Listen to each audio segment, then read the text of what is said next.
La viuda heredó una casa abandonada con troncos afilados en el techo, hasta descubrir, todos en el pueblo la llamaban la Casa Maldita, una construcción vieja, olvidada en el kilómetro 14 de una carretera que nadie usaba. Paredes de troncos oscurecidos por el tiempo, ventanas ciegas de polvo, y en el techo, algo que hacía que hasta los hombres más valientes cruzaran al otro lado del camino cuando pasaban cerca. 12 troncos enormes atravesaban el techo desde adentro hacia afuera, afilados como lanzas, apuntando hacia abajo, como si la casa estuviera lista para matar a quien se atreviera a entrar. Durante 50 años, nadie tocó esa casa, ni ladrones, ni curiosos, ni siquiera los animales se acercaban. Y entonces, una mañana de octubre, una viuda llamada Elena recibió la peor herencia de su vida. O eso creía ella. Porque lo que Elena no sabía, lo que nadie en ese pueblo sabía, era que los troncos no estaban ahí para matar. Estaban ahí para proteger. Proteger un secreto que llevaba medio siglo esperando a la única persona que merecía encontrarlo. En los pueblos olvidados de la Sierra Mexicana, hay un dicho que las abuelas repiten cuando alguien recibe algo que nadie quiere. No todo lo que parece maldición lo es. A veces, Dios esconde bendiciones dentro de espinas, para que solo las manos que saben sangrar puedan tocarlas. Elena Vega de Mendoza tenía 32 años, viuda desde hacía 11 meses, madre de 2 hijos pequeños, Miguel, de 7 años, y Rosa, de 5, que todavía preguntaban ¿cuándo volvería papá del cielo? Esa mañana, mientras el sol apenas tocaba las montañas, Elena viajaba en una camioneta vieja hacia San Judas del Valle, el pueblo donde había nacido su suegra.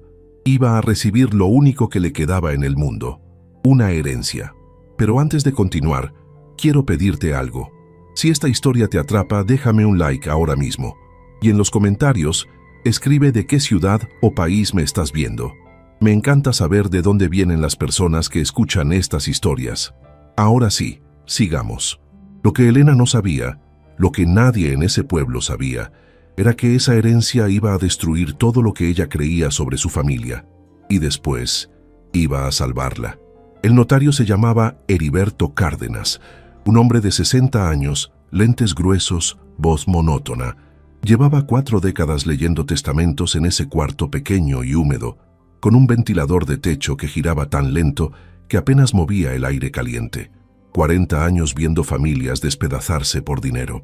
40 años observando cómo la muerte saca lo peor de los vivos.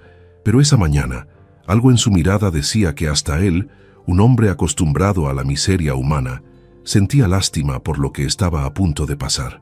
Frente a su escritorio, sentados en sillas de plástico, estaban los herederos. De un lado, Federico Mendoza, de 45 años, y su esposa Guadalupe, de 42. Él vestía una camisa de lino italiano. Ella llevaba un reloj que costaba más que todo lo que Elena había ganado en su vida. Su perfume llenaba la habitación con ese olor que tiene el dinero cuando quiere que todos lo noten. Del otro lado, Elena, sola, con sus 2 hijos dormidos en el regazo. Vestía el mismo vestido negro que usó en el funeral de su esposo. No tenía reloj, no tenía perfume. Solo tenía un rosario gastado entre los dedos y la esperanza de que Dios no la hubiera olvidado. Federico cruzó los brazos y miró su reloj con impaciencia. Ya era hora, murmuró a Guadalupe. 3 horas de carretera para esta tontería. Guadalupe ni siquiera levantó la vista de su teléfono. Tranquilo, respondió en voz baja. Ya sabes que todo queda para nosotros. Mamá siempre fue clara. A nosotros lo que importa, a ella las sobras. Elena escuchó cada palabra. No dijo nada. Solo apretó la mano de su hijo Miguel, que dormía sin saber que el mundo de su madre estaba a punto de derrumbarse. Elena sabía cuál era su lugar en esa familia. Lo supo desde el primer día que llegó del brazo de Joaquín, el hijo menor de Dolores Mendoza, el hijo pobre, el hijo que eligió trabajar la tierra en lugar de estudiar leyes como su hermano mayor. Para Federico y Guadalupe, Elena siempre fue la india que se metió en la familia, la campesina, la sirvienta con anillo de bodas. 14 años de matrimonio con Joaquín, 14 años de cenas navideñas donde nadie le pasaba el plato, 14 años de cumpleaños donde sus hijos recibían regalos baratos mientras los hijos de Federico abrían cajas enormes. 14 años tragándose palabras que le quemaban la garganta, y ahora Joaquín estaba muerto. Un accidente en la mina, eso dijeron. Un derrumbe que se llevó a 3 hombres y dejó a 3 viudas. Elena no pudo pagar el funeral. Fue Federico quien pagó, y se aseguró de que ella lo supiera. Se aseguró de que todos en el pueblo lo supieran. «Es lo menos que podemos hacer por mi hermano», dijo en el cementerio, con voz lo suficientemente alta para que escucharan los vecinos. Aunque él nunca supo elegir bien, ni en trabajo, ni en mujer, Elena se mordió la lengua tan fuerte que sintió el sabor de la sangre. No lloró, no gritó, solo miró la tumba de su esposo y le prometió en silencio que iba a sacar adelante a sus hijos. Costara lo que costara. El notario carraspeó y comenzó a leer. Yo, Dolores Vega, viuda de Mendoza, en pleno uso de mis facultades mentales, declaro mi última voluntad. La habitación quedó en silencio. Hasta el ventilador parecía haber dejado de girar.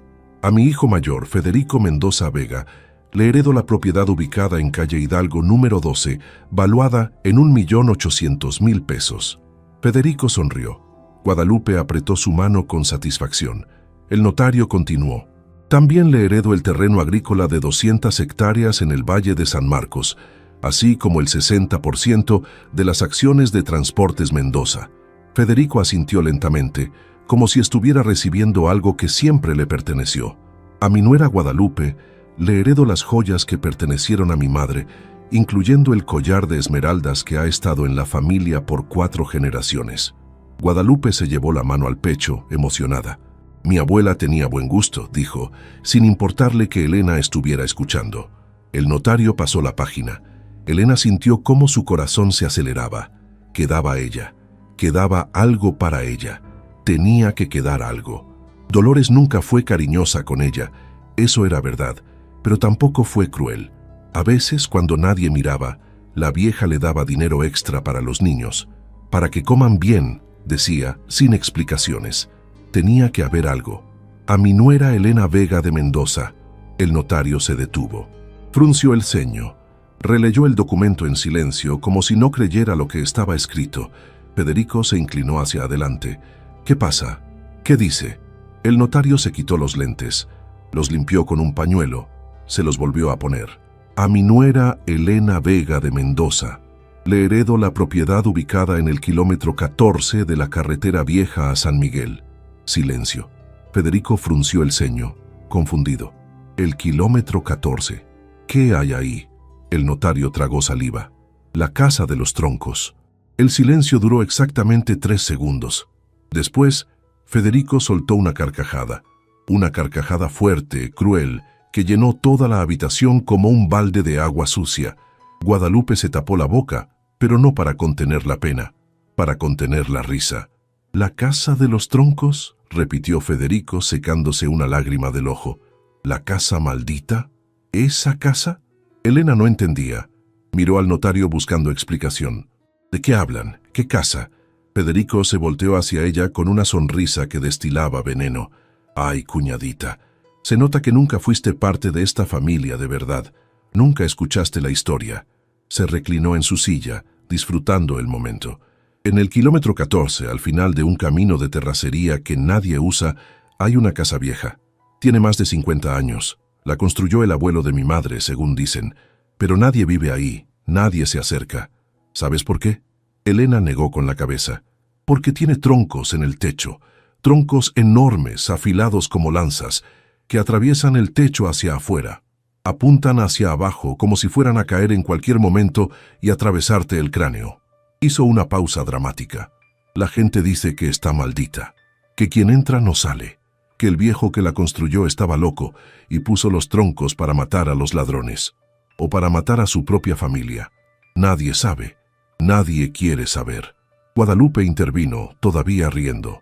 Hasta los animales evitan ese lugar, ni los perros callejeros se acercan. Federico volvió a mirar a Elena con falsa compasión. Y esa, cuñadita, es tu gran herencia, una casa que nadie quiere, una casa que probablemente te mate si intentas entrar. Una casa que vale menos que la silla donde está sentada. Se puso de pie, abrochándose el botón del saco.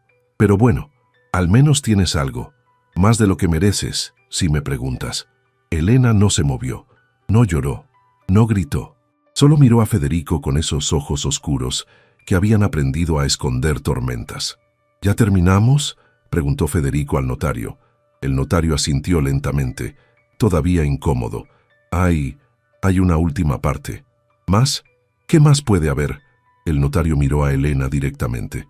La señora Dolores dejó una nota adicional. Solo para usted, señora Elena. Dice que no debe abrirla hasta que esté dentro de la casa, sola, de noche. Le extendió un sobre amarillento, sellado con cera roja. Elena lo tomó con manos temblorosas. Federico bufó. Probablemente son instrucciones para que caves tu propia tumba. Mi madre siempre tuvo un sentido del humor muy negro. Salió de la habitación sin despedirse, con Guadalupe detrás, todavía riéndose. Elena se quedó sola con sus hijos dormidos, un sobre misterioso y la escritura de una casa que todos llamaban maldita. Afuera, el sol comenzaba a caer detrás de las montañas, y en algún lugar del kilómetro 14, una casa con troncos afilados en el techo esperaba a su nueva dueña. Esperaba desde hacía mucho tiempo. Elena salió del notario con sus hijos de la mano y el sobre amarillento apretado contra el pecho. No tenía dinero para un hotel, no tenía familia que la recibiera, no tenía absolutamente nada excepto una casa que todos decían que mataba gente. Pero Elena había aprendido algo en sus años de pobreza. Cuando no tienes opciones, el miedo se convierte en lujo. Y ella no podía darse lujos. Caminó hasta la plaza del pueblo y buscó a alguien que pudiera llevarla al kilómetro 14. Nadie quiso. El primer taxista, un hombre gordo con bigote gris, se rió en su cara. ¿A la casa de los troncos? Ni loco, señora. Busque a otro pendejo. El segundo taxista, más joven, la miró con lástima. Mire, no es por ser grosero, pero ese lugar tiene mala fama. Mi abuelo me contaba historias. Dice que en las noches se escuchan gritos que vienen del techo, como si alguien estuviera clavado en las lanzas. El tercer taxista simplemente se fue sin decir palabra cuando Elena mencionó la dirección. Fue el cuarto, un anciano de 70 años con una camioneta que parecía más vieja que él, quien finalmente aceptó. Se llamaba Don Aurelio. Tenía las manos callosas de quien ha trabajado la tierra toda su vida y los ojos cansados de quien ha visto demasiado. «Yo la llevo», dijo con voz ronca, «pero no me bajo del carro, y usted no me pide que la espere». Elena asintió. «¿Cuánto me cobra?» Don Aurelio la miró de arriba a abajo, vio el vestido gastado, vio los niños flacos, vio el rosario entre sus dedos. «Nada, pero si sale viva de ahí me cuenta qué encontró. Llevo 50 años preguntándome qué esconde esa casa». El camino al kilómetro 14 era exactamente como Federico lo había descrito. Una terracería olvidada que se alejaba de la carretera principal y se hundía entre cerros secos y mezquites retorcidos. La camioneta de don Aurelio avanzaba lento, esquivando piedras y baches. El motor tosía cada pocos metros, como un anciano enfermo. Miguel, el hijo mayor de Elena, miraba por la ventana con los ojos muy abiertos. «Mamá, ¿por qué no hay casas aquí?» «Porque estamos lejos del pueblo, mijo». «¿Y por qué vamos tan lejos?» Elena no supo qué responder. Rosa, la menor, estaba dormida otra vez, con la cabeza apoyada en el regazo de su madre. Esa niña tenía el sueño pesado de los inocentes. Todavía no entendía que su vida estaba a punto de cambiar para siempre. Don Aurelio no había dicho una palabra desde que salieron del pueblo. Sus manos apretaban el volante con fuerza, los nudillos blancos. Miraba fijamente el camino, pero Elena notó que sus ojos se desviaban constantemente hacia los lados, como si esperara que algo saltara de entre los arbustos. Después de 20 minutos que parecieron horas, la camioneta se detuvo. «Llegamos», dijo don Aurelio. Su voz sonó diferente, más baja, más tensa. Elena miró hacia adelante y sintió cómo el aire se le trababa en la garganta. La casa estaba al final del camino, donde la terracería se convertía en pasto seco y piedras. Era más pequeña de lo que Elena había imaginado. Una construcción de troncos apilados, madera oscura, envejecida por décadas de sol y lluvia. Las paredes se veían firmes, aunque cubiertas de musgo en las esquinas. Una puerta de madera gruesa. 2 ventanas pequeñas a los lados, con los vidrios tan sucios que parecían ciegos. Pero nada de eso importaba. Lo único que importaba era el techo. Elena lo miró y sintió que el estómago se le retorcía. Los troncos. Eran exactamente como Federico los había descrito, pero verlos en persona era completamente diferente a escuchar la historia. Había por lo menos una docena de ellos, troncos gruesos, del diámetro del muslo de un hombre, que atravesaban el techo desde adentro hacia afuera. Sobresalían en ángulo, apuntando hacia abajo y hacia afuera, como lanzas dispuestas a caer sobre cualquiera que se acercara demasiado. Las puntas estaban afiladas, no de forma natural, como si se hubieran roto, afiladas a mano, con hacha, con intención. Algunas puntas tenían marcas de corte tan definidas que parecían recientes. Elena parpadeó. Eso no tenía sentido. Si la casa llevaba abandonada 50 años, esas puntas deberían estar podridas, desgastadas, redondeadas por el tiempo. Pero no lo estaban. Brillaban bajo la luz del atardecer con un color marrón rojizo, casi como sangre seca. «¿Lo ve?», murmuró don Aurelio sin bajar del carro. «Eso es lo que nadie puede explicar. Esos troncos deberían haberse caído hace décadas. Deberían estar podridos, pero míralos, parecen nuevos, como si alguien los mantuviera». Elena no respondió. Estaba demasiado ocupada mirando la casa. Ahora que la observaba con más atención, notó algo más. El pasto alrededor estaba alto, casi hasta la cintura. Hierba salvaje, mezquites jóvenes, incluso algunas flores silvestres, pero justo alrededor de la casa, en un círculo de tal vez 3 metros, no había nada, solo tierra seca, como si la vegetación tuviera miedo de acercarse. «Los animales tampoco se acercan», continuó don Aurelio, leyendo sus pensamientos. «Ni perros, ni gatos, ni siquiera ratas. Mi compadre trajo una vez a su perro de caza, un animal valiente que había matado jabalíes. El perro se detuvo exactamente donde empieza la tierra seca y empezó a gemir. No hubo forma de hacerlo avanzar. Se orinó del miedo y salió corriendo de vuelta al camino». Miguel jaló la manga de su madre. «Mamá, no me gusta este lugar». Elena le acarició el cabello sin dejar de mirar la casa. «A mí tampoco, mijo, pero es nuestro y no tenemos otro». Don Aurelio se despidió con un movimiento de cabeza. «Que Dios la acompañe, señora. Lo va a necesitar». La camioneta dio vuelta y desapareció por el camino de terracería, dejando una nube de polvo que tardó varios minutos en asentarse. Elena se quedó sola con sus 2 hijos frente a la casa de los troncos. El sol estaba cayendo rápido. En media hora sería de noche. No había electricidad. No había vecinos. No había absolutamente nadie en kilómetros a la redonda. Solo ella, sus hijos y una casa que parecía hecha para matar. Elena respiró profundo. Recordó las palabras de su madre, que murió cuando ella tenía 15 años. «El miedo es un perro que ladra fuerte, pero muerde suave. Camina hacia él y verás cómo se hace pequeño». Con Rosa dormida en brazos y Miguel aferrado a su falda, Elena caminó hacia la casa.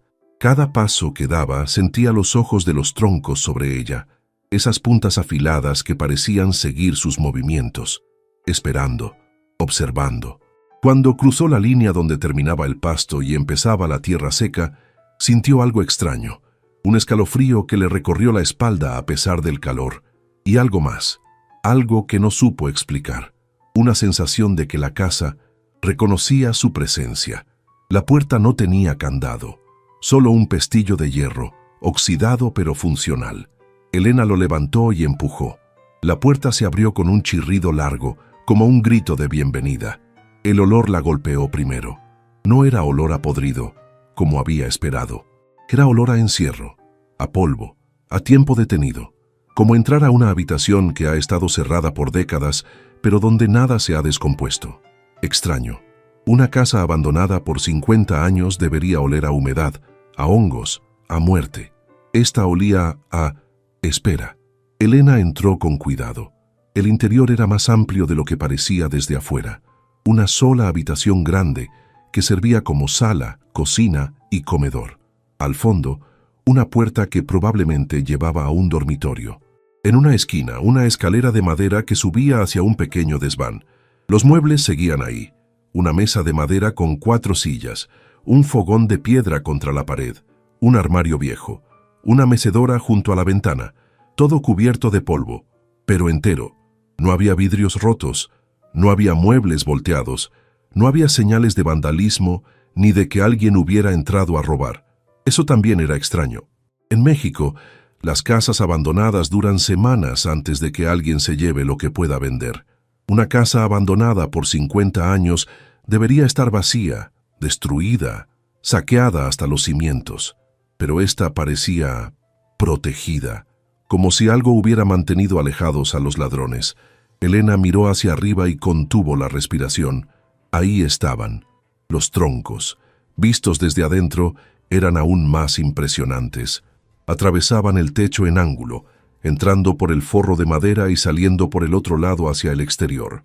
Estaban amarrados con cuerdas gruesas a las vigas principales, asegurados en su lugar con una precisión que parecía obra de un ingeniero. No estaban ahí por accidente, no estaban ahí por locura. Alguien los había puesto ahí con un propósito. «Mamá», susurró Miguel, apretando su mano. «¿Por qué hay palos en el techo?» Elena negó con la cabeza lentamente. «No lo sé, mijo, pero vamos a averiguarlo». Pasaron las siguientes 2 horas limpiando lo más básico. Elena encontró una escoba vieja en una esquina y barrió el polvo del piso. Sacudió las sillas. Abrió las ventanas para que entrara el aire fresco de la noche. No había electricidad, pero encontró velas en el armario. Docenas de velas, como si alguien las hubiera dejado ahí específicamente para quien llegara. También encontró fósforos en una caja de metal, protegidos de la humedad. Otra coincidencia que no parecía coincidencia. Encendió 3 velas y las colocó en la mesa. La luz naranja llenó la habitación con sombras danzantes. Los niños comieron las últimas galletas que Elena había guardado en su bolsa. No era una cena, pero era algo. Rosa se quedó dormida casi inmediatamente, acostada en una cobija vieja que Elena encontró en el armario. Miguel luchó contra el sueño por varios minutos, pero al final también cayó, acurrucado junto a su hermana. Elena los miró dormir y sintió que el corazón se le encogía. Esto no era vida para ellos. Una casa maldita en medio de la nada, sin comida, sin dinero, sin futuro. ¿Qué clase de madre era ella? Se sentó en una de las sillas y sacó el sobre amarillento que el notario le había dado. Lo miró por un largo momento. No debe abrirla hasta que esté dentro de la casa, sola, de noche. Bueno, estaba dentro de la casa. Era de noche, y aunque sus hijos estaban ahí, estaban dormidos. Lo suficientemente sola. Elena rompió el sello de cera con el pulgar. Dentro había una sola hoja de papel, doblada en 3 partes, escrita con una letra temblorosa pero legible. Era la letra de su suegra, y lo que decía en esa carta cambió todo lo que Elena creía saber sobre su vida. Elena acercó la carta a la luz de las velas y comenzó a leer. Las primeras palabras la golpearon como un puño en el estómago. Elena, si estás leyendo esto, significa que morí y que mis otros hijos hicieron exactamente lo que yo sabía que harían: reírse de ti, humillarte y dejarte con lo que ellos creen que es basura. Elena tuvo que detenerse, releer, asegurarse de que estaba entendiendo bien. ¿Su suegra sabía? ¿Sabía cómo la trataban Federico y Guadalupe? ¿Sabía y nunca dijo nada? Continuó leyendo. Sé que nunca fui cariñosa contigo. Sé que muchas veces te hice sentir que no pertenecías a esta familia. Y sé que probablemente me odias por eso. Pero todo lo que hice, lo hice por una razón. Una razón que no podía explicarte mientras viviera. Una razón que ahora, finalmente, puedo revelarte. Elena sintió que el corazón le latía con fuerza. Las sombras de las velas bailaban en las paredes como si también estuvieran nerviosas. La verdad es esta: te traté con frialdad porque no podía permitir que nadie sospechara lo que sentía por ti. No podía permitir que Federico supiera que te había elegido a ti, que siempre te elegí a ti. Elena parpadeó confundida. ¿Elegida? ¿Elegida para qué?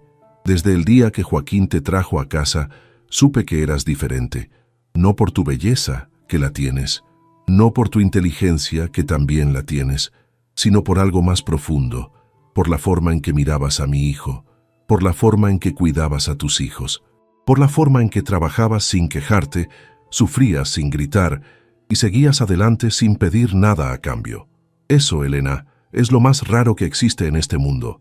La dignidad silenciosa, la fuerza que no necesita aplausos, la bondad que no espera recompensa. Federico tiene dinero, pero no tiene eso. Guadalupe tiene joyas, pero no tiene eso.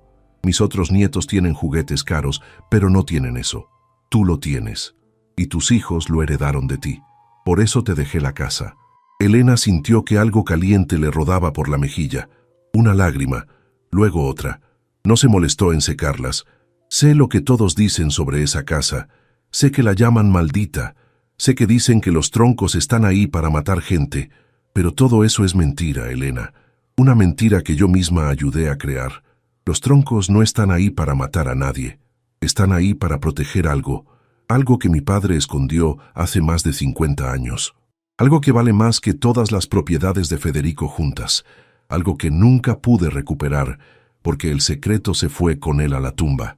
Hasta ahora, Elena dejó de respirar. Mi padre era un hombre difícil.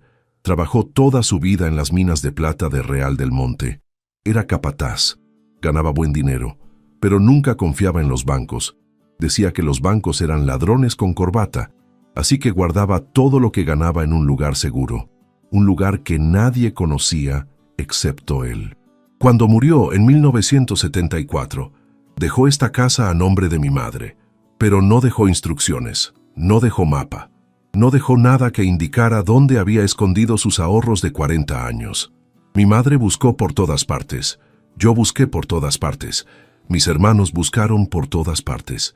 Nadie encontró nada. Con el tiempo la gente empezó a hablar.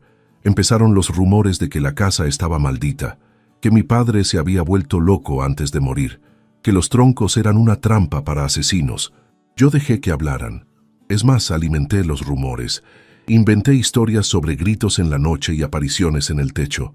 Quería que todos le tuvieran miedo a la casa. Quería que nadie entrara, porque sabía que el tesoro de mi padre estaba ahí, en algún lugar esperando a que alguien lo encontrara. Y sabía que si alguien lo encontraba antes que yo, lo perdería para siempre. Elena tuvo que detenerse otra vez. El silencio de la noche era absoluto. Ni grillos, ni viento, nada. Solo el sonido de su propia respiración y el crepitar suave de las velas. Miró hacia arriba, hacia los troncos que atravesaban el techo. Ahora los veía con ojos diferentes. No eran armas, eran guardianes. Continuó leyendo. Durante años busqué el escondite de mi padre. Revisé cada tabla del piso, cada piedra del fogón, cada rincón del armario. Nada. Fue hasta hace 3 años, poco antes de que Joaquín muriera, que encontré algo. Estaba limpiando el desván cuando noté algo extraño. Una de las vigas que sostienen los troncos tiene una marca. Una pequeña cruz tallada en la madera, casi invisible si no sabes qué buscar. Esa marca me hizo recordar algo que mi padre decía cuando yo era niña. La cruz protege, pero también señala. Donde hay una cruz, hay un camino. Nunca entendí qué significaba, hasta ese día. La cruz está en la viga central, la que sostiene el tronco más grande, y debajo de esa viga, escondida entre el forro del techo, hay una tabla que se mueve. No pude investigar más porque mi salud empeoró. Las rodillas ya no me dejaban subir escaleras.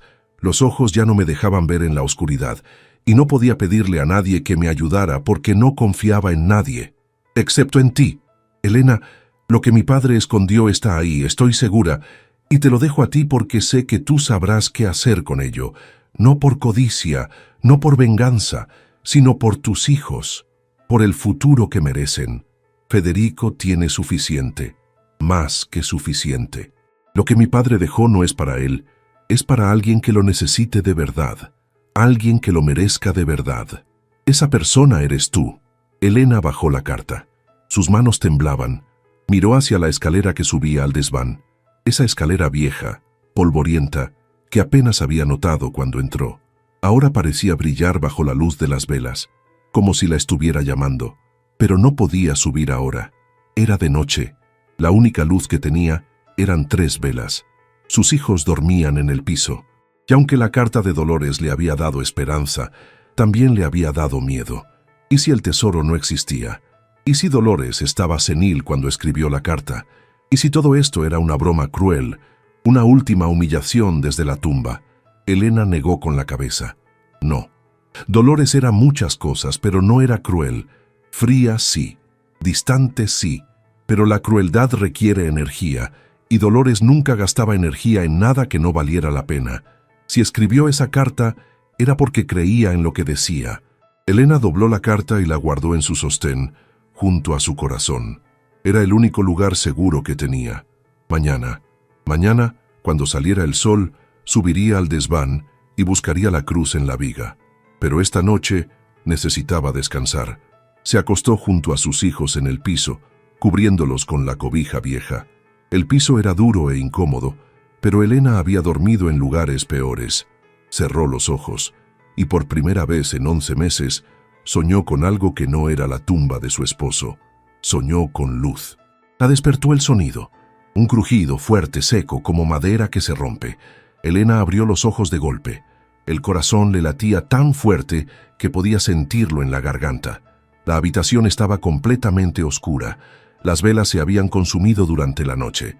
La única luz venía de la luna que se filtraba por las ventanas sucias.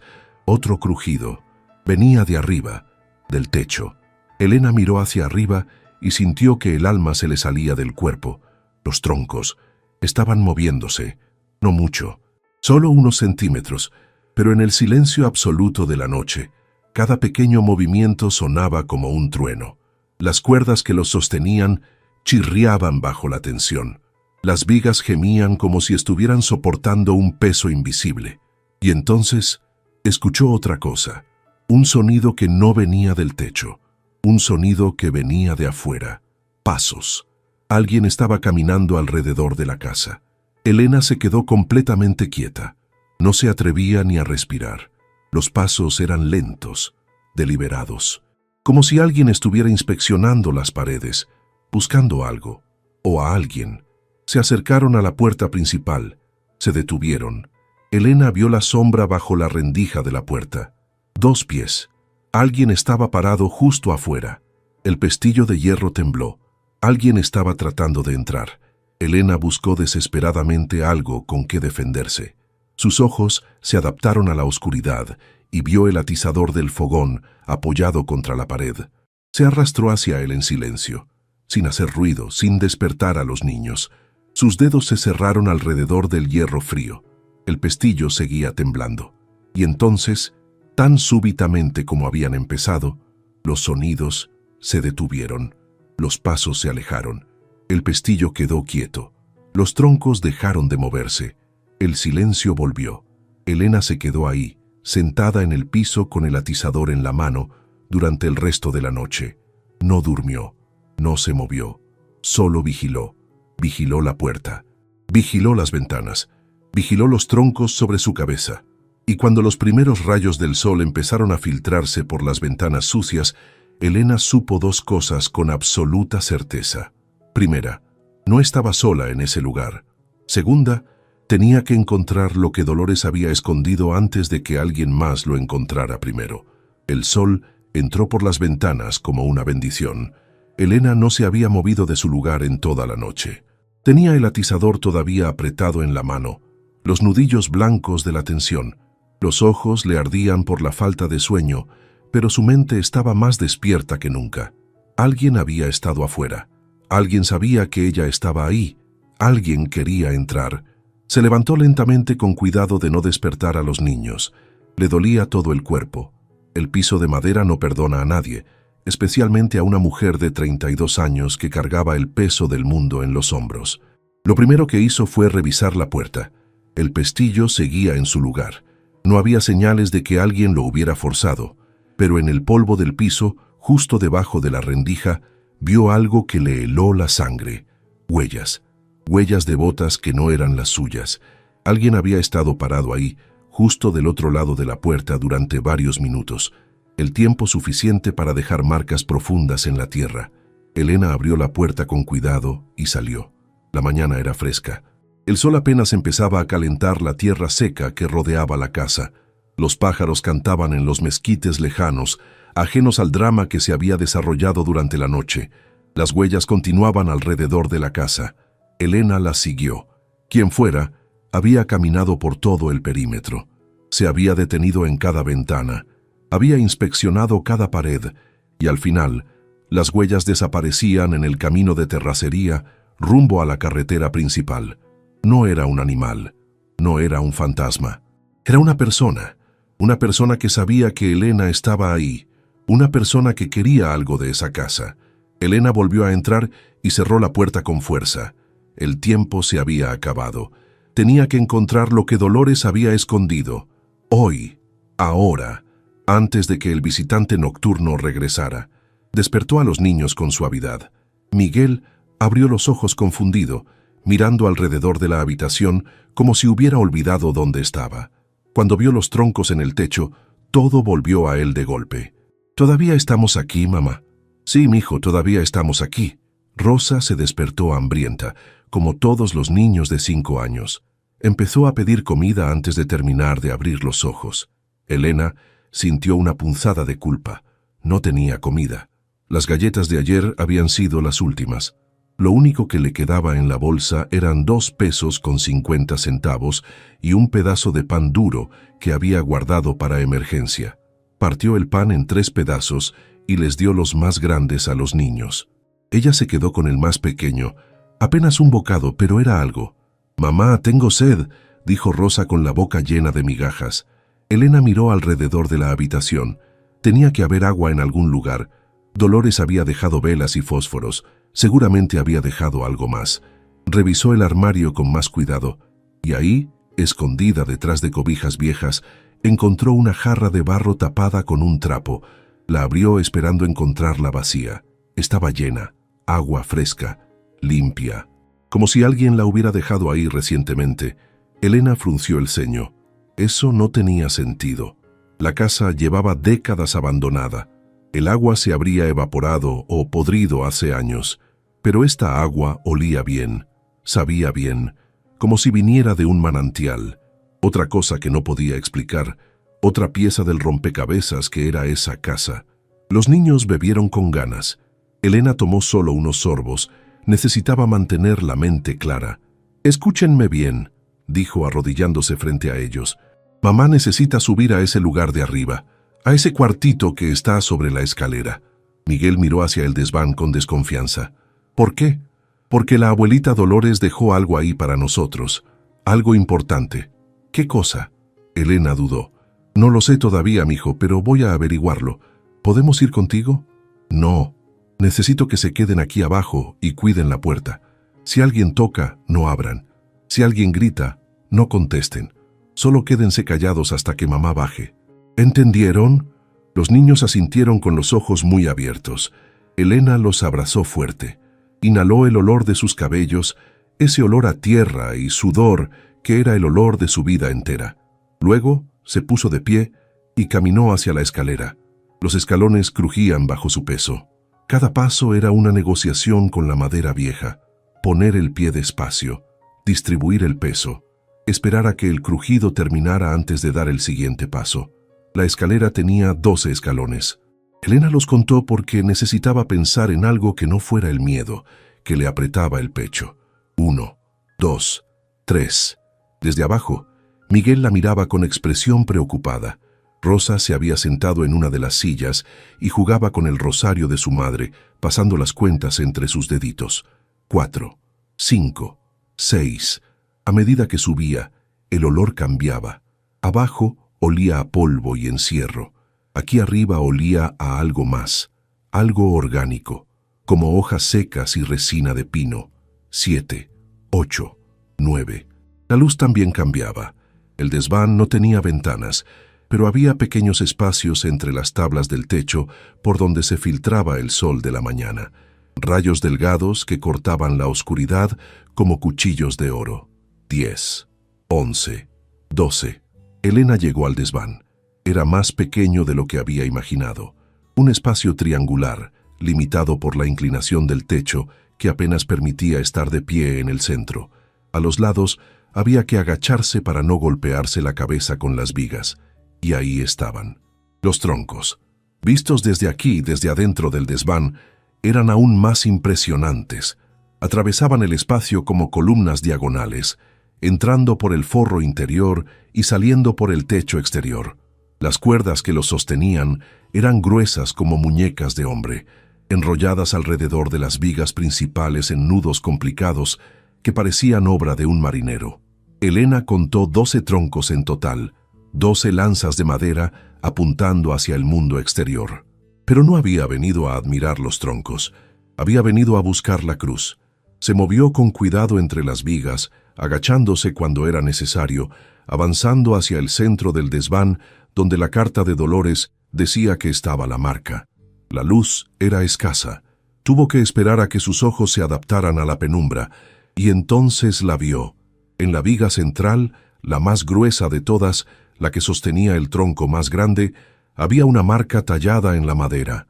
Una cruz, pequeña, casi invisible, del tamaño de una moneda.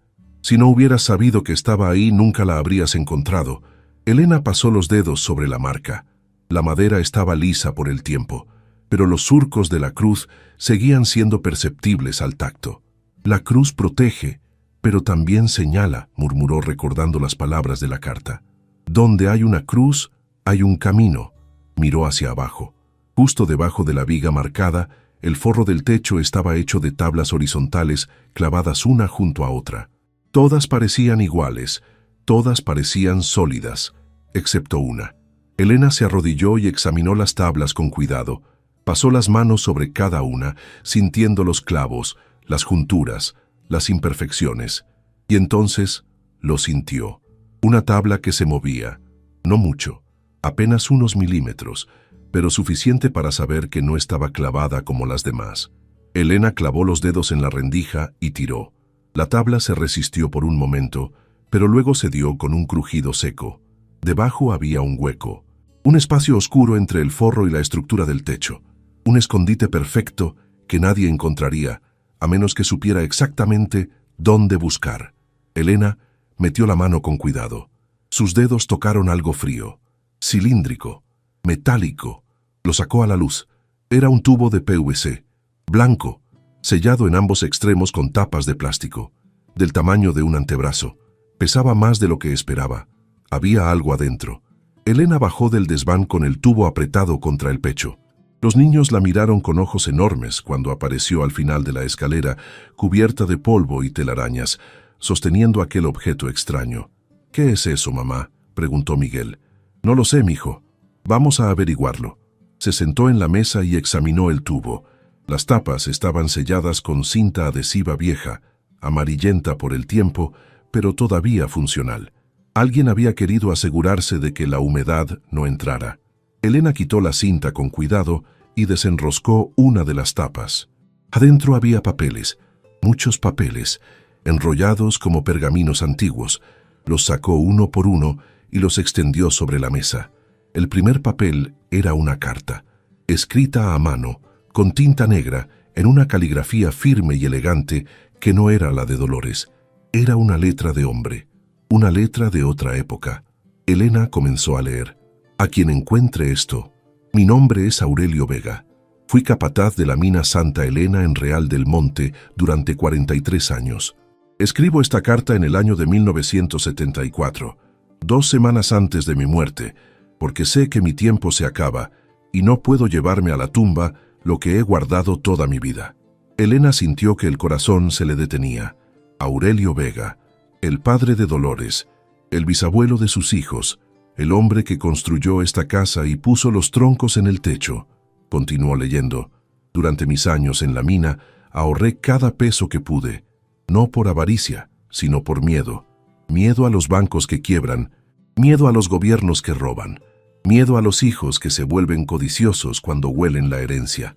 Ese miedo me hizo construir esta casa con mis propias manos, y ese mismo miedo me hizo poner los troncos en el techo, no para matar a nadie, como dice la gente, sino para asustar, para alejar, para proteger lo que escondí bajo la tierra».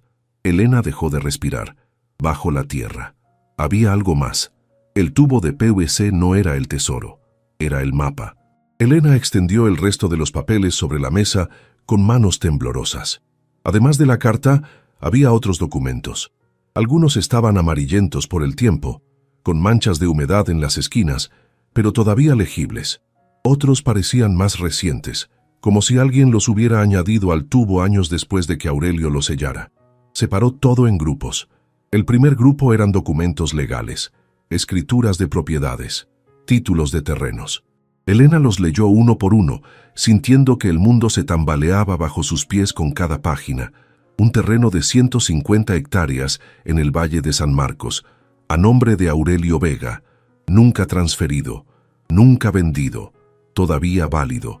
Otro terreno de 80 hectáreas cerca del río Tulancingo, tierras de riego, tierras fértiles, tierras que hoy valdrían una fortuna. Una casa en el centro de Pachuca, 3 pisos, construcción de cantera. Abandonada desde 1974, pero todavía registrada a nombre de la familia Vega. Elena tuvo que detenerse para respirar. Esto no era posible. Estas propiedades valían millones, decenas de millones, tal vez más, y nadie lo sabía. Federico no lo sabía. Guadalupe no lo sabía. Ni siquiera Dolores lo había sabido hasta hace 3 años, cuando encontró la marca en la viga. Todo este tiempo, la verdadera herencia de la familia Vega había estado escondida en un tubo de plástico, protegida por 12 troncos afilados y el miedo de un pueblo supersticioso. Elena continuó revisando los documentos. El segundo grupo eran fotografías, viejas, en blanco y negro, con los bordes dentados típicos de los años 60. La primera mostraba a un hombre de unos 50 años, con bigote grueso y ojos que parecían atravesar la cámara. Vestía ropa de trabajo, botas de cuero y sostenía un casco de minero bajo el brazo. Detrás de él se veía la entrada de una mina. En el reverso, escrito a lápiz, Aurelio Vega, Mina Santa Elena, 1968. Elena lo miró por un largo momento. Este era el hombre que había construido la casa donde ella dormía, el hombre que había puesto los troncos en el techo, el hombre cuya paranoia había protegido una fortuna durante medio siglo. Y ahora, esa fortuna le pertenecía a ella. La segunda fotografía mostraba la casa, recién construida, con la madera todavía clara y los troncos recién instalados. Aurelio estaba parado frente a la puerta, con una mujer a su lado que debía ser su esposa. Los dos sonreían con orgullo, como si supieran que estaban creando algo que duraría generaciones. La tercera fotografía era la más importante. Mostraba el interior de la casa, la misma habitación donde Elena estaba sentada ahora. Pero en la foto, Aurelio estaba arrodillado en el suelo señalando hacia una de las esquinas. En el reverso, una sola palabra: aquí. Elena miró hacia la esquina que Aurelio señalaba en la foto. Era la esquina junto al fogón, la más oscura de la habitación, donde el piso de madera se encontraba con la pared de troncos. Se levantó de la silla y caminó hacia allá. Los niños la observaban en silencio, sin entender qué estaba pasando, pero sabiendo instintivamente que era importante. Elena se arrodilló en la esquina y examinó el piso. Las tablas parecían iguales a las del resto de la habitación, viejas, polvorientas, desgastadas por décadas de uso, pero cuando golpeó con los nudillos, escuchó la diferencia. La mayor parte del piso sonaba sólido, madera sobre tierra compacta, pero aquí, en esta esquina, el sonido era diferente, más hueco, como si debajo de las tablas hubiera un espacio vacío. Elena sintió que el corazón le latía en los oídos. Buscó las junturas entre las tablas. Estaban cubiertas de polvo y suciedad, pero cuando raspó con las uñas, encontró lo que buscaba: clavos falsos, cabezas de clavos pegadas a la madera para dar la ilusión de que las tablas estaban fijas. Pero cuando tiró de una de ellas, salió sin resistencia. Una por una, quitó las cabezas de clavos falsas. Luego metió los dedos en las junturas y levantó.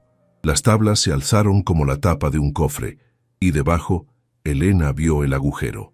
Era un hoyo rectangular, del tamaño de una tumba pequeña, aproximadamente 1 metro de largo, medio metro de ancho y casi 1 metro de profundidad.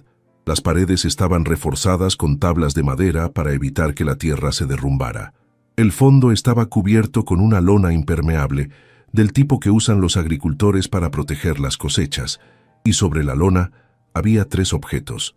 El primero era un cofre de metal, viejo, oxidado en las esquinas, pero todavía sólido. del tamaño de una caja de zapatos grande. Tenía un candado que se había fundido con el óxido. El segundo era una caja de madera, más pequeña que el cofre, con el nombre Vega tallado en la tapa. El tercero era un envoltorio de tela, largo y delgado, amarrado con cordel. Elena se quedó mirando los objetos sin atreverse a tocarlos. 50 años. 50 años habían estado ahí, esperando a alguien que los encontrara, esperando a ella. Con cuidado se inclinó hacia el hoyo y sacó el cofre primero. Pesaba mucho más de lo que esperaba. Tuvo que usar las dos manos para levantarlo y ponerlo en el piso junto a ella. El candado estaba oxidado, pero el metal del cofre era grueso. No podía abrirlo con las manos. Elena miró alrededor de la habitación y vio el atizador del fogón. Lo había usado toda la noche como arma. Ahora lo usaría como herramienta. Metió la punta del atizador en el arco del candado y empujó. El metal oxidado resistió por un momento. Luego se quebró con un crujido seco. Elena levantó la tapa del cofre y dejó de respirar. Oro. El cofre estaba lleno de oro. Monedas antiguas, centenarios, hidalguenses, piezas que Elena solo había visto en fotografías de libros de historia. Había docenas de ellas, tal vez cientos, brillando bajo la luz que entraba por las ventanas como si el tiempo no las hubiera tocado. Elena tomó una con dedos temblorosos. Era pesada, fría, real. No estaba soñando. Esto estaba pasando de verdad. La carta de Dolores no mentía. El tesoro de Aurelio Vega existía. «Mamá», susurró Miguel, que se había acercado sin hacer ruido. «¿Qué es eso?» Elena lo miró con lágrimas en los ojos. «Es nuestro futuro, mijo. Es nuestro futuro». Pasó la siguiente hora sacando el resto de los objetos del hoyo. La caja de madera contenía más documentos, contratos de trabajo de la mina, recibos de pagos. Un diario personal donde Aurelio había registrado cada peso que ganó y cada peso que ahorró durante 43 años. Era la contabilidad de una vida entera dedicada al trabajo y la desconfianza. El envoltorio de tela contenía algo inesperado, un rifle, viejo, de los que se cargaban por la boca, probablemente del siglo XIX, y junto al rifle, una nota. «Este rifle perteneció a mi abuelo. Lo usó en la Revolución. Me lo dejó para que protegiera a mi familia. Ahora te lo dejo a ti, quien quiera que seas, para que protejas lo que te he dado». Elena envolvió el rifle de nuevo y lo dejó a un lado. No sabía cómo usar un arma. Nunca había disparado en su vida, pero la intención detrás del regalo la conmovió. Aurelio Vega no conocía a quien encontraría su tesoro. No sabía si sería hombre o mujer, joven o viejo, bueno o malo, pero le había dejado los medios para defenderse. Era la clase de hombre que pensaba en todo. Era la clase de hombre que Elena deseaba haber conocido. El resto de la mañana pasó en un estado de aturdimiento. Elena contó las monedas de oro 3 veces para asegurarse de que no estaba alucinando. Eran 147 en total. Según sus cálculos aproximados, basados en lo poco que sabía de numismática, cada una podría valer entre 15 y 30 mil pesos en el mercado actual. Eso significaba que solo el oro valía entre 2 y 4 millones de pesos. Y eso sin contar las propiedades, sin contar los terrenos, sin contar la casa en Pachuca. Elena se sentó en el piso con la espalda contra la pared y lloró. Lloró por Joaquín, que había muerto sin saber que su familia era rica. Lloró por Dolores, que había pasado toda su vida buscando un tesoro que estaba justo debajo de sus pies. Lloró por ella misma, que ayer no tenía ni para comprarles comida a sus hijos y hoy tenía más de lo que jamás había soñado. Lloró hasta que no le quedaron lágrimas. Y entonces escuchó el sonido. Un motor, acercándose por el camino de terracería. Elena se secó los ojos y corrió hacia la ventana. Una camioneta negra avanzaba hacia la casa, levantando una nube de polvo detrás de ella. Una camioneta que Elena reconoció. Era la camioneta de Federico. No había tiempo para pensar. Elena actuó por instinto. Guardó las monedas de oro en el cofre y lo metió de vuelta en el hoyo. Puso las tablas falsas en su lugar. Esparció polvo sobre las junturas para disimular que alguien las había movido. El tubo de PVC con los documentos lo escondió debajo de la cobija donde dormían los niños. El rifle Lo empujó debajo del armario, fuera de vista. Para cuando la camioneta se detuvo frente a la casa, Elena estaba sentada en una de las sillas, con sus hijos en el regazo, fingiendo una calma que no sentía. La puerta se abrió de golpe. Federico entró como si fuera el dueño del lugar. Detrás de él, Guadalupe. Y detrás de ella, un hombre que Elena no reconoció. Alto, flaco, con cara de coyote y ojos que no paraban de moverse. «Cuñadita», dijo Federico, con una sonrisa que no llegaba a sus ojos. «Qué sorpresa encontrarte aquí. Pensé que habrías salido corriendo después de pasar una noche en este basurero». Elena no se movió. «Es mi casa. ¿Dónde más iba a estar?» Federico se rió. «Tu casa. Qué graciosa eres». Caminó por la habitación, mirando las paredes, el techo, los troncos. Sus ojos se detuvieron en la esquina junto al fogón, exactamente donde Elena había encontrado el tesoro. «¿Sabes?», dijo Federico sin dejar de mirar la esquina. «Anoche tuve un sueño muy extraño. Soñé que mi madre me visitaba y me decía que había cometido un error, que te había dejado algo que no te pertenecía, algo que debería ser mío».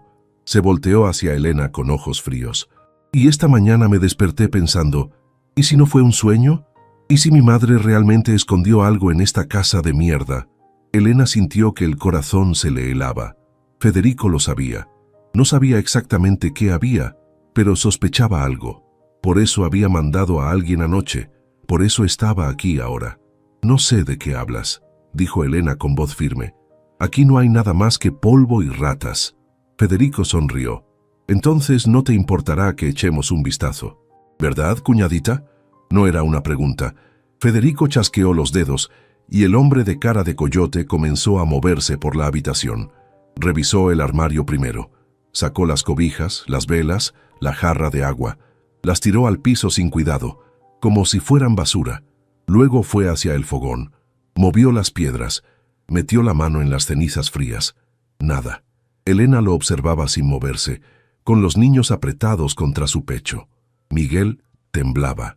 Rosa había empezado a llorar en silencio, las lágrimas rodando por sus mejillas sin hacer ruido. Guadalupe estaba parada junto a la puerta, mirándose las uñas con expresión aburrida.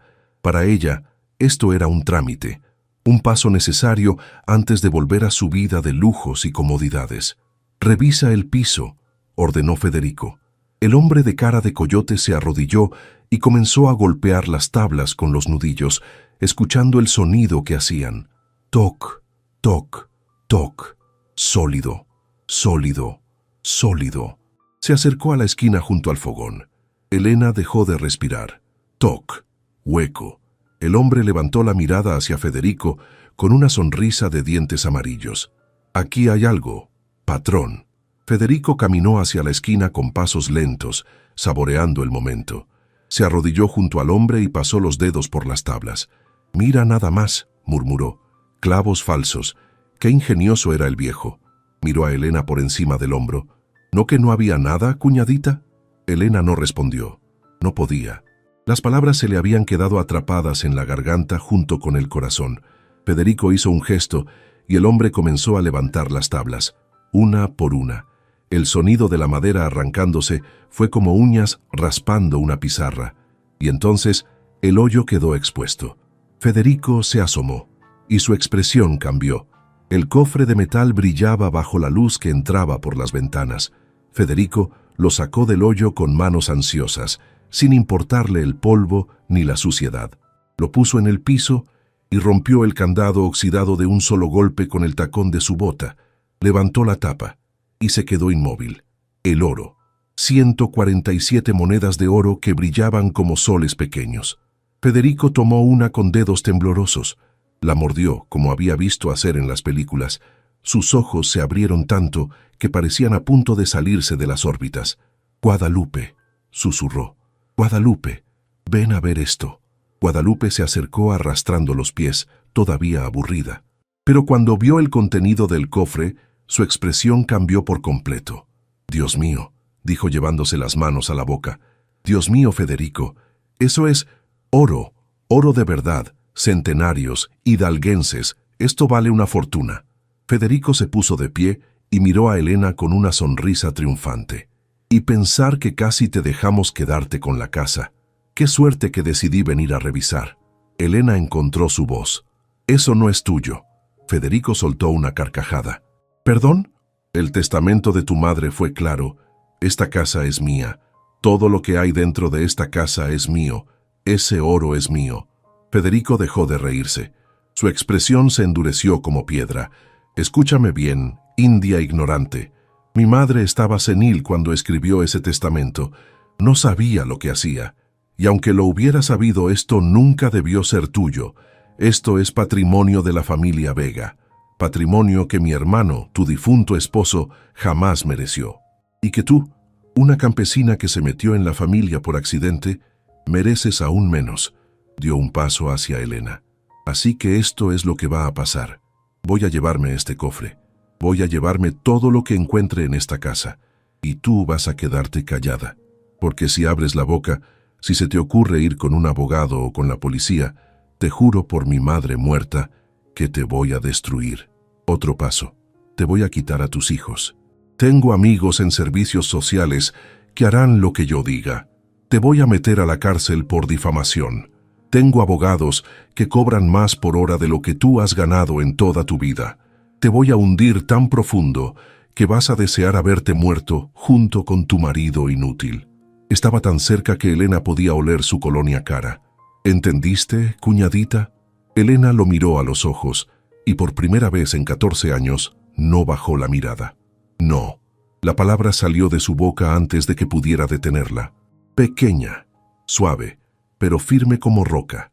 Federico parpadeó confundido. ¿Qué dijiste? Dije que no. Elena se puso de pie lentamente, con Rosa todavía en brazos y Miguel aferrado a su falda. Se irguió todo lo que pudo, aunque Federico le sacaba una cabeza de altura. Llevo 14 años escuchando tus insultos, 14 años tragándome tu desprecio, 14 años siendo la india que no pertenece a tu preciosa familia. Y durante todos esos años me quedé callada. Por Joaquín, por mis hijos, por la paz. Su voz se hizo más fuerte. Pero Joaquín está muerto, y la paz nunca existió. Solo existía mi silencio, mi sumisión, mi miedo. Dio un paso hacia Federico. Se acabó. Federico retrocedió instintivamente, sorprendido por el cambio en ella. Esta casa es mía. Me la dejó tu madre en un testamento legal firmado ante notario con testigos. Puedes amenazarme todo lo que quieras, pero la ley es clara. La ley, se burló Federico, recuperando la compostura. La ley es para los que pueden pagarla. Y tú no puedes pagar ni un café. Tal vez no, pero puedo pagar algo mejor. Elena señaló hacia la ventana. ¿Ves esa casa al otro lado de la carretera? La que está a 1 kilómetro de aquí, casi escondida entre los cerros. Federico frunció el ceño. ¿La casa de don Aurelio? ¿El viejo loco de la camioneta? Ese viejo loco fue el único que me trajo hasta aquí ayer. Y antes de bajarme, me contó algo interesante. Elena hizo una pausa. Me contó que tiene cámaras que apuntan hacia el camino porque está harto de que los narcos usen esta terracería para mover droga. Cámaras que graban todo el día, todos los días, y que guardan las imágenes en una computadora que tiene bajo llave. La sonrisa de Federico se congeló. Cámaras que grabaron tu camioneta llegando aquí hace 15 minutos. Cámaras que van a grabar tu camioneta saliendo con un cofre lleno de oro que no te pertenece. Cámaras que un abogado, aunque sea el más barato del mundo, puede usar como evidencia en un juicio por robo. Silencio. El único sonido era el zumbido de las moscas y la respiración agitada de Federico. «Estás mintiendo», dijo finalmente. «El viejo no tiene cámaras. ¿Estás seguro? ¿Quieres arriesgarte?» Federico la miró con odio puro, un odio tan intenso que Elena casi podía sentirlo quemándole la piel. Pero no se movió, no bajó la mirada. El silencio se extendió por lo que parecieron horas. Federico miraba a Elena. Elena miraba a Federico. Guadalupe miraba a ambos con expresión de pánico. El hombre de cara de coyote esperaba órdenes sin saber qué hacer. Finalmente, Federico habló. «Esto no ha terminado». Su voz era fría como el hielo. «Puedes quedarte con tu casa de mierda y tu oro de mierda por ahora, pero voy a investigar. Voy a hablar con abogados de verdad, no con los mediocres que te puedas pagar. Y cuando encuentre la forma de quitarte todo esto legalmente, que la voy a encontrar, voy a volver. Se acercó a Elena hasta que sus rostros estaban a centímetros de distancia.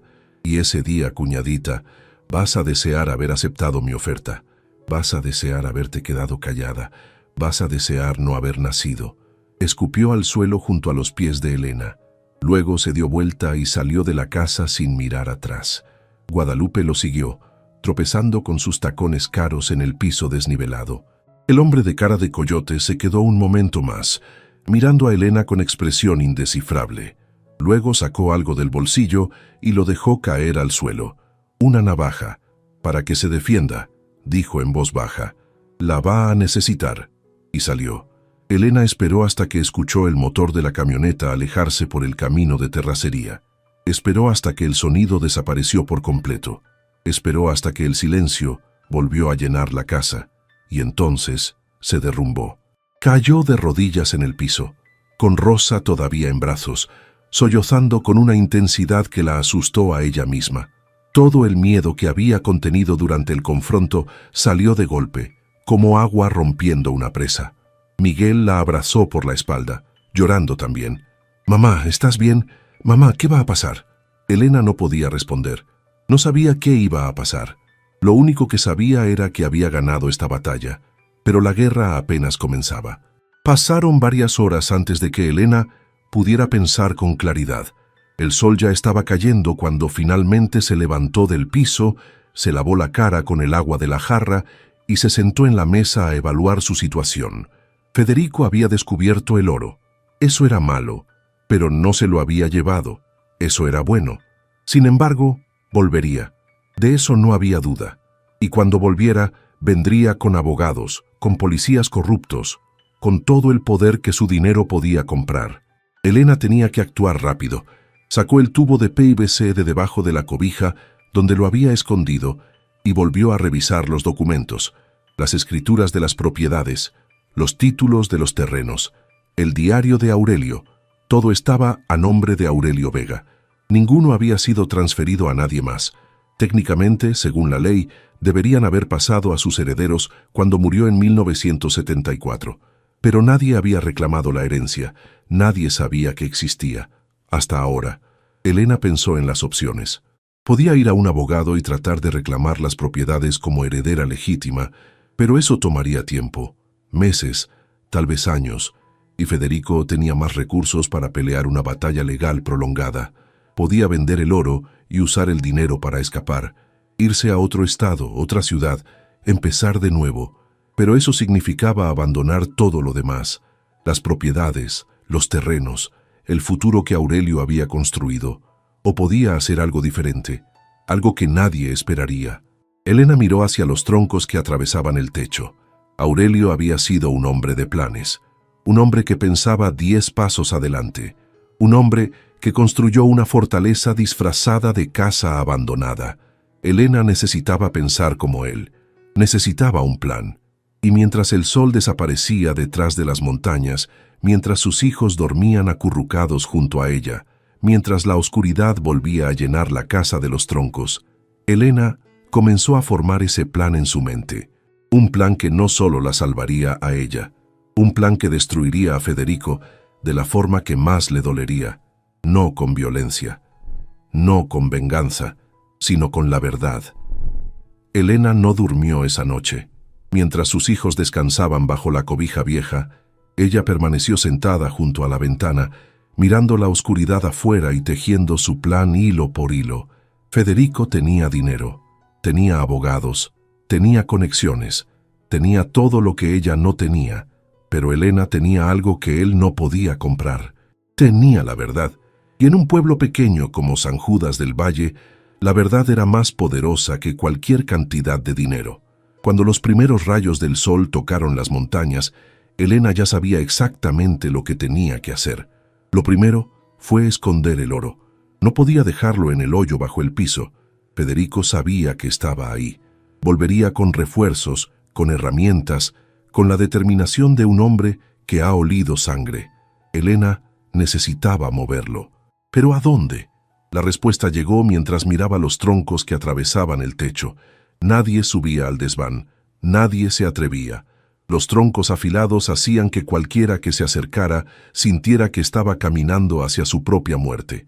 Pero Elena ya había subido una vez, ya conocía el camino, ya sabía que los troncos, a pesar de su apariencia amenazante, estaban firmemente asegurados a las vigas.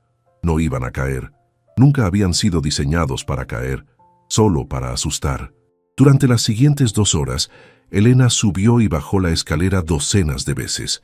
Cada viaje llevaba un puñado de monedas escondidas en su rebozo. Cada viaje las depositaba en un nuevo escondite que había encontrado entre las vigas del desván, un espacio hueco donde las tablas del forro no llegaban a tocar la madera principal. Cuando terminó, el cofre estaba vacío. Las 147 monedas de oro estaban dispersas en 5 escondites diferentes dentro del desván, cada uno imposible de encontrar, a menos que supieras exactamente dónde buscar. El cofre vacío lo dejó en el hoyo bajo el piso. Si Federico volvía, encontraría exactamente lo que esperaba encontrar: un escondite descubierto y saqueado. Lo que no encontraría era el oro. Lo segundo fue buscar ayuda. Elena caminó hasta la casa de don Aurelio con sus hijos de la mano. El viejo estaba sentado en su portal, fumando un cigarro enrollado a mano, cuando los vio acercarse por el camino de terracería. «Vaya», dijo sin levantarse. «Sobrevivió la noche. Eso ya es más de lo que la mayoría dura en esa casa». «Don Aurelio», dijo Elena sin aliento por la caminata, «necesito su ayuda». El viejo la miró con ojos entrecerrados. «¿Qué clase de ayuda?» «La clase que puede meterlo en problemas». Don Aurelio se rió. Una risa seca, rasposa, de quien ha vivido demasiado para tenerle miedo a algo. «Señora, tengo 73 años, ya no hay problema que pueda meterme que sea peor que los que ya tuve. Siéntese y cuénteme». Elena se sentó en una silla de plástico junto al viejo y le contó todo. Le contó sobre la carta de Dolores, sobre el tubo de PVC en el desván, sobre la carta de Aurelio Vega, que resultó ser el abuelo de don Aurelio, algo que hizo que el viejo se quedara muy quieto durante varios minutos. Le contó sobre el oro, sobre los documentos, sobre las propiedades escondidas durante 50 años, y le contó sobre Federico, sobre la amenaza, sobre la promesa de destruirla, sobre la certeza de que volvería. Cuando terminó, don Aurelio permaneció en silencio por un largo rato. Finalmente habló. «Mi abuelo era un hombre difícil. Mi padre lo odiaba. Decía que era un paranoico, un avaro, un loco que confiaba más en la tierra que en su propia sangre». Apagó el cigarro contra el brazo de la silla. «Pero mi padre estaba equivocado. Mi abuelo no era loco. Era inteligente, tan inteligente, que supo que sus propios hijos no eran dignos de lo que había construido. Así que lo escondió, lo protegió y esperó». Miró a Elena con ojos que de repente parecían mucho más jóvenes. «Esperó 50 años a que llegara alguien como usted». Se puso de pie con esfuerzo. «Venga, tengo algo que mostrarle». Don Aurelio la llevó al interior de su casa. Era pequeña pero ordenada. Muebles viejos, fotografías en las paredes, el olor a café recién hecho que impregnaba cada rincón. En una esquina había un escritorio con una computadora vieja, de esas que todavía usan monitor de tubo, y junto a la computadora, conectado por cables, había un sistema de cámaras. Elena se quedó sin aliento. «Entonces, sí tiene cámaras». «4», confirmó don Aurelio. «Una apunta al camino, otra a mi entrada. Las otras 2 cubren los flancos por si alguien intenta entrar por atrás». Se sentó frente a la computadora y comenzó a teclear. «Grabo todo, cada carro que pasa, cada persona que camina.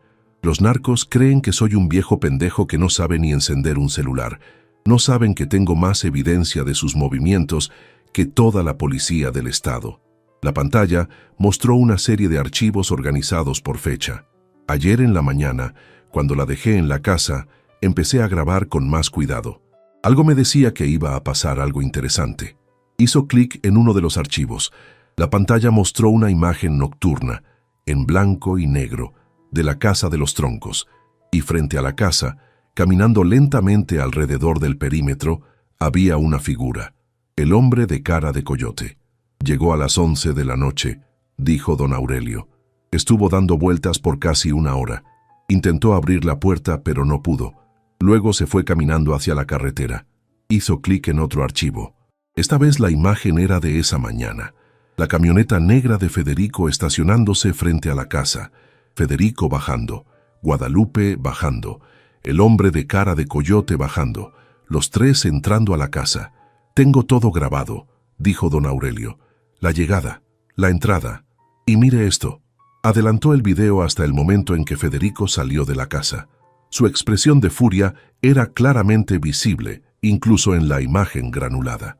Y en sus manos, aunque no se había llevado el cofre, se veía claramente cómo guardaba algo en el bolsillo de su saco. Algo que brillaba. «El muy cabrón se robó algunas monedas», dijo don Aurelio. «No muchas, tal vez 5 o 6, pero se las robó, y tengo la prueba». Elena sintió que algo se encendía en su pecho. Esperanza. «Don Aurelio, ¿me daría una copia de estos videos?». El viejo sonrió. «Se los voy a dar, pero primero necesita saber algo más». Se reclinó en su silla. Federico Mendoza no es solo un hijo de puta arrogante, es un criminal. Lo que don Aurelio le contó durante la siguiente hora cambió todo lo que Elena creía saber sobre su cuñado. Federico no había heredado su fortuna de Dolores. La había robado. Hacía 15 años, cuando el padre de Federico y Joaquín todavía vivía, Federico había falsificado documentos para transferir propiedades a su nombre. Propiedades que deberían haber sido divididas equitativamente entre los dos hermanos. Joaquín nunca lo supo. Dolores lo descubrió años después, pero para entonces ya era demasiado tarde. Los documentos falsificados habían sido registrados. Los abogados de Federico habían enterrado la evidencia, y Dolores, vieja y enferma, no tenía la fuerza para pelear, pero Dolores no había olvidado. «Su suegra vino a verme hace 3 años», dijo don Aurelio. «Poco después de encontrar la marca en la viga, me contó todo. Me pidió que guardara copias de los documentos originales que probaban que Federico había robado». Abrió un cajón del escritorio y sacó un folder grueso. «Están aquí, las escrituras originales, las firmas falsificadas, todo». Elena tomó el folder con manos temblorosas. «¿Por qué me está ayudando?». Don Aurelio la miró con seriedad. «Porque mi abuelo construyó esa casa para proteger algo valioso, y ahora entiendo que no era solo el oro. Era usted, era sus hijos, era la posibilidad de que alguien bueno, alguien digno, finalmente recibiera lo que merecía». Se puso de pie con esfuerzo. «Y porque estoy viejo, señora, y antes de morirme, quiero ver a ese hijo de puta de Federico pagar por todo lo que ha hecho». Elena pasó los siguientes 3 días preparando su contraataque. Con la ayuda de don Aurelio, contactó a un abogado en Pachuca, no uno de los caros que Federico usaba. Uno joven, hambriento, recién egresado, que estaba dispuesto a tomar el caso a cambio de un porcentaje de lo que recuperaran. Se llamaba licenciado Torres.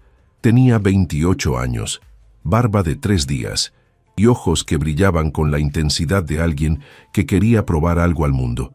Cuando vio los documentos, las escrituras originales, las firmas falsificadas, los videos de vigilancia, el testamento de Dolores, casi se cayó de la silla. «Señora», dijo con voz temblorosa, «esto es suficiente para destruir a Federico Mendoza, no solo civil, sino penalmente. Estamos hablando de fraude documental, falsificación de firmas, robo de herencia. Podría ir a la cárcel». Elena asintió. «¿Cuánto tiempo tomará? Si presento todo mañana, puedo conseguir una orden judicial para congelar los activos de Federico en 1 semana. Tal vez menos, si encuentro al juez correcto». «Hágalo». El licenciado Torres la miró con curiosidad. «¿Puedo preguntarle algo, señora?». «Diga, ¿por qué no quiere simplemente quedarse con el oro y desaparecer? Con lo que encontró, podría empezar una nueva vida en cualquier parte, lejos de Federico, lejos de todo esto». Elena pensó en la pregunta por un momento. «Porque no se trata solo del oro, se trata de justicia. Mi esposo murió sin saber que su hermano le había robado. Mis hijos crecieron en pobreza, mientras su tío vivía como rey con dinero robado. Dolores murió con la culpa de no haber podido proteger a su hijo menor». Se puso de pie. «Voy a recuperar lo que nos pertenece, todo, y voy a asegurarme de que Federico pague por cada peso que robó, por cada insulto que me lanzó, por cada lágrima que mis hijos derramaron por hambre mientras él cenaba langosta». El licenciado Torres tragó saliva. «Entendido, señora. Mañana a primera hora presento todo. Esa noche, Elena volvió a la casa de los troncos con sus hijos. La oscuridad ya no le daba miedo. Los troncos afilados en el techo ya no parecían amenazantes. Ahora los veía por lo que realmente eran: guardianes silenciosos que habían protegido su futuro durante 50 años. Se sentó junto a la ventana, con el rifle de Aurelio cerca. Todavía no sabía usarlo, pero su presencia la reconfortaba. Y esperó. Esperó a que saliera el sol. Esperó a que comenzara la batalla final. Y mientras esperaba, rezó. No pidió victoria. No pidió venganza. Solo pidió fuerza. Fuerza para terminar lo que había empezado. Fuerza para darles a sus hijos el futuro que merecían. Fuerza para honrar la memoria de todos los que habían llegado antes que ella. Aurelio, Dolores, Joaquín. El sol comenzó a salir detrás de las montañas, y con él llegó el día de la verdad. Federico Mendoza despertó esa mañana como despertaba todos los días, en su cama de sábanas egipcias, con el olor del café recién hecho subiendo desde la cocina y la certeza absoluta de que el mundo le pertenecía. No sabía que ese sería el último día de su vida como la conocía. A las 9 de la mañana, mientras desayunaba huevos benedictinos preparados por su cocinera personal, su teléfono sonó. Era su abogado. «Federico, tenemos un problema». Esas fueron las primeras palabras. Las palabras que marcaron el inicio de su caída. Un juez había emitido una orden para congelar todas sus cuentas bancarias. Todas sus propiedades estaban bajo investigación. Había una demanda civil por fraude documental y falsificación de firmas. Y lo peor, la Fiscalía Estatal había abierto una investigación penal. Federico casi se ahoga con el café. ¿Qué? ¿De qué estás hablando? ¿Quién presentó esto? Una tal Elena Vega de Mendoza, tu cuñada. El teléfono se le resbaló de las manos. No, era imposible. La india ignorante, la viuda patética, la mujer que debería estar llorando en una casa abandonada sin comida ni esperanza. ¿Cómo? Las siguientes semanas fueron un torbellino de audiencias, citatorios y titulares de periódico. El caso de Elena explotó en los medios locales como una bomba. Viuda descubre fraude millonario de su cuñado, empresario de Pachuca, acusado de robar herencia a su propio hermano, la casa maldita que escondía la verdad. Los periodistas llegaron a San Judas del Valle buscando la historia. Encontraron a don Aurelio, quien les mostró los videos de vigilancia con una sonrisa de satisfacción que no le cabía en la cara. Encontraron a los vecinos del pueblo, quienes contaron historias de cómo Federico había tratado a su hermano menor durante años.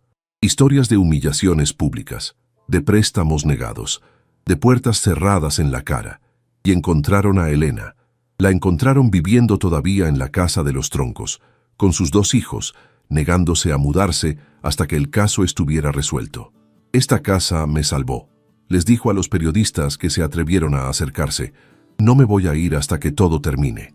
Las cámaras grabaron los troncos afilados en el techo. Los editores de los noticieros pusieron música dramática de fondo. La imagen se volvió viral. La casa que todos llamaban maldita se convirtió en símbolo de resistencia, y Federico Mendoza se convirtió en el villano más odiado de Hidalgo. El juicio duró 4 meses. El licenciado Torres, el abogado joven y hambriento, demostró ser un genio en la sala de audiencias. Presentó las escrituras originales que probaban que las propiedades habían sido transferidas ilegalmente. Presentó análisis grafológicos que demostraban que las firmas de Joaquín habían sido falsificadas. Presentó los videos de don Aurelio mostrando a Federico robando monedas de oro de una propiedad que no le pertenecía. Pero la evidencia más devastadora fue el testimonio de alguien que nadie esperaba. El hombre de cara de coyote. Se llamaba Ramiro.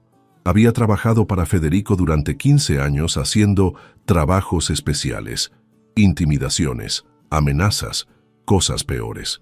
Cuando Federico fue arrestado, Ramiro entendió que el barco se estaba hundiendo y decidió nadar hacia la orilla antes de ahogarse. A cambio de inmunidad parcial, testificó contra su antiguo jefe. Contó cómo Federico lo había mandado a la casa de los troncos esa noche para asustar a la viuda. Contó cómo Federico había ordenado investigar qué había en la casa porque la vieja loca de mi madre escondió algo ahí. Contó cómo Federico había robado 6 monedas de oro del cofre pensando que nadie lo notaría. Y contó algo más, algo que hizo que todo el tribunal contuviera la respiración. «El accidente en la mina», dijo Ramiro con voz temblorosa. «El derrumbe que mató a Joaquín y a los otros 2 mineros. No fue un accidente». El juez tuvo que pedir silencio 3 veces para calmar el murmullo que estalló en la sala. Federico tenía un socio en la empresa minera. Joaquín había descubierto irregularidades.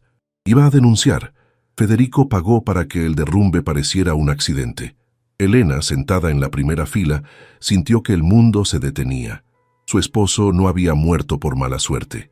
Había sido asesinado por su propio hermano. El veredicto llegó un martes de noviembre. Federico Mendoza fue encontrado culpable de fraude documental, falsificación de firmas, robo agravado y conspiración para cometer homicidio.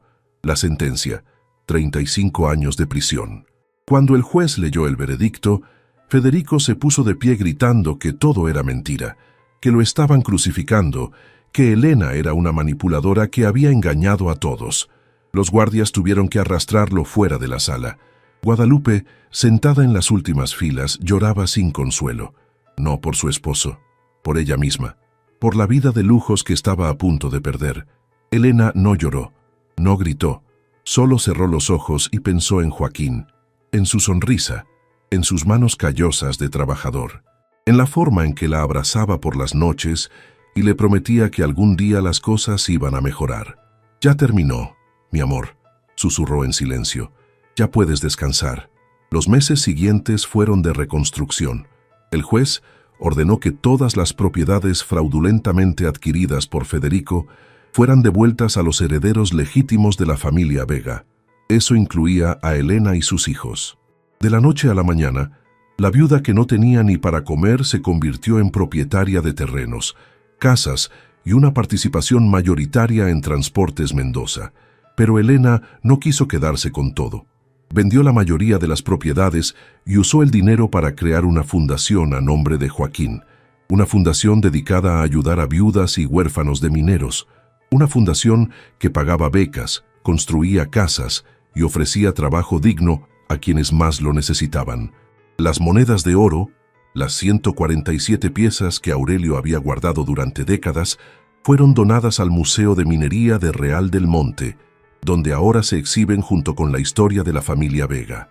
Una placa junto a la exhibición dice: «Donación de Elena Vega de Mendoza, en memoria de Aurelio Vega y Joaquín Mendoza». 2 hombres que entendieron que la verdadera riqueza no está en el oro, sino en la dignidad. ¿Y la casa de los troncos, qué pasó con ella? Elena nunca la vendió. La restauró con sus propias manos, con ayuda de don Aurelio y de voluntarios del pueblo que querían ser parte de la historia. Repararon las paredes, cambiaron las ventanas, arreglaron el piso, pero los troncos en el techo se quedaron exactamente donde estaban. Elena insistió: «Esos troncos me salvaron la vida», explicó a quien preguntara. «Salvaron a mis hijos, salvaron todo lo que tengo. No voy a quitarlos». Hoy la Casa de los Troncos es un pequeño museo. Visitantes de todo el estado vienen a ver el lugar donde se escondió una fortuna durante 50 años. Vienen a escuchar la historia de Aurelio, el minero paranoico que resultó ser un genio. La historia de Dolores, la madre que protegió a su nuera desde la tumba. La historia de Elena, la viuda que se negó a rendirse. Y sobre todo, vienen a ver los troncos. Esas lanzas de madera que apuntan hacia el cielo como dedos acusadores, que brillan bajo el sol con el mismo color marrón rojizo de siempre, que crujen con el viento como si estuvieran susurrando secretos a quien sepa escuchar. La gente ya no los llama malditos, los llaman guardianes. Elena vive ahora en Pachuca, en una casa modesta que compró con su propio dinero. Miguel tiene 12 años y quiere ser abogado como el licenciado Torres. Dice que quiere defender a personas como su mamá, personas que no tienen voz, personas que el mundo quiere callar. Rosa tiene 10 años y quiere ser ingeniera. Dice que quiere construir casas como la de su bisabuelo Aurelio, casas que protejan a las familias, casas que guarden secretos buenos. Elena los mira crecer y siente que el pecho le va a explotar de orgullo. No por el dinero, no por las propiedades, sino por ellos, por las personas en las que se están convirtiendo, por la dignidad que llevan en la sangre. Cada año, el día del aniversario de la muerte de Joaquín, Elena vuelve a San Judas del Valle. Visita la tumba de su esposo y le cuenta todo lo que ha pasado, los logros de los niños, los proyectos de la fundación, las vidas que han cambiado gracias a todo lo que ocurrió. Luego camina hasta la casa de los troncos. Se sienta en el portal, donde una mecedora nueva reemplazó a la vieja que se deshizo con los años, y mira el atardecer sobre las montañas. A veces don Aurelio la acompaña, aunque ya tiene 80 años y le cuesta caminar. Se sientan juntos en silencio, dos personas que comparten un secreto que cambió sus vidas. Y cuando el sol desaparece y las estrellas empiezan a salir, Elena mira hacia arriba, hacia los troncos que sobresalen del techo como centinelas eternos, y sonríe, porque finalmente entiende lo que su suegra quiso decirle en aquella carta. Finalmente entiende por qué Aurelio construyó la casa de esa manera. Finalmente entiende el verdadero significado de los troncos. No eran armas, no eran maldiciones. Eran una promesa de que la verdad, aunque esté enterrada durante décadas, siempre encuentra la forma de salir a la luz. Una promesa de que la justicia, aunque tarde años en llegar, siempre llega. Una promesa de que la bondad, aunque sea silenciosa y pequeña, siempre vence al final. En los pueblos olvidados de la Sierra Mexicana hay un dicho nuevo que las abuelas repiten cuando alguien recibe algo que parece una maldición. No le tengas miedo a los troncos afilados.